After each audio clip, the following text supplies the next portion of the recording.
Hello everyone! To this video, magluto ta og uyabang. Butangan na to og itlog og harina.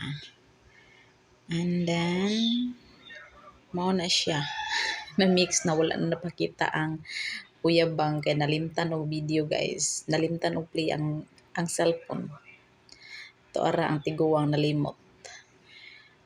Mao na siya guys. Gimix na nato ang ato ang itlog, harina o uban pang mga lamas diya.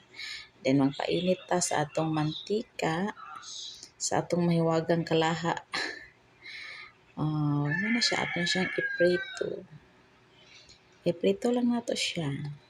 Hantod na mahuman, hantod na maluto. Turang manok. Ayan, ang akong gisagol na guys is ahos, bombay, sibuyas, paminta, itlog, o harina.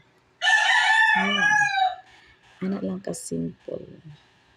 Then nato siyang prituhon, antod nga mo brown siya. O di ba may sudan na.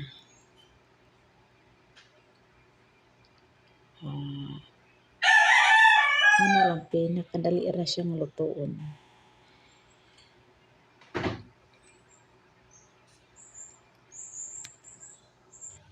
So, pag mag-color brown na ganyan siya, guys. So, brown na siya. Bali-bali ang brown. Luto na siya. Ay, no, kabalo mo ano yung dali radyo kani siya. Simple ra kay ni. Maura gini amo ang ay lahang sudan day kay di man day ko pwede mo kaon na ni guys. Nalimot day ko. Bawal pa ko mukha ng mga oily food. No? Pero pwede ba siguro pero mahadlok lang sa ko. Di lang sa ko malang-alang. E di ilim. Pag mutukar.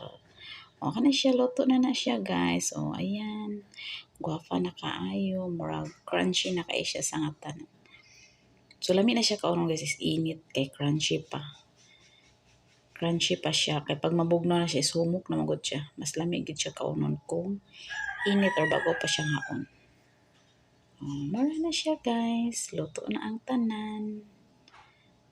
So, init pa kayo na siya.